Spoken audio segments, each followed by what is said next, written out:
തൃത്താലയിൽ hybrid കഞ്ചാവുമായി യുവാവ് പിടിയിൽ. 962 ഗ്രാം കഞ്ചാവുമായി പട്ടാമ്പി സ്വദേശി ഷമീറിനെ തൃത്താല പോലീസ് പിടികൂടി. പതിവ് ഇടപാടുകാർക്ക് കഞ്ചാവ് കൈമാറുന്നതിനിടയിലാണ് ഷമീർ പിടിയിലായത്. Hayath golden diamonds, Valanchery and Changaramkulam. Celebration never ends.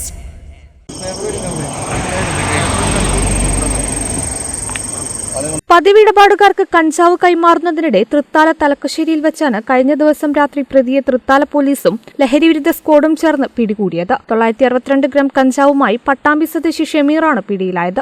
ജില്ലയിൽ ആദ്യമായാണ് ഹൈബ്രിഡ് കഞ്ചാവ് ഇത്രയും വലിയ അളവിൽ പിടികൂടുന്നതെന്ന് പോലീസ് പറഞ്ഞു. ഓപ്പറേഷൻ ഡി ഹണ്ടിന്റെ ഭാഗമായി പാലക്കാട് ജില്ലാ പോലീസ് മേധാവി അജിത് കുമാറിന്റെ നിർദ്ദേശപ്രകാരം Shoranur DYSP Manoj Kumar, Palakkad narcotics cell DYSP Abdul Muneer എന്നിവരുടെ നേതൃത്വത്തിൽ Thrithala inspector Manoj K Gopi, sub inspector M Subhash, K Hamsa, Palakkad ജില്ലാ ലഹരിവിരുദ്ധ സ്ക്വാഡും ചേർന്നാണ് പ്രതിയെ തന്ത്രപൂർവ്വം പിടികൂടിയത്. പിടിയിലായ പ്രതിയെ കോടതിയിൽ ഹാജരാക്കി നടപടികൾ സ്വീകരിച്ചു. കേരള വിഷൻ, തൃത്താല.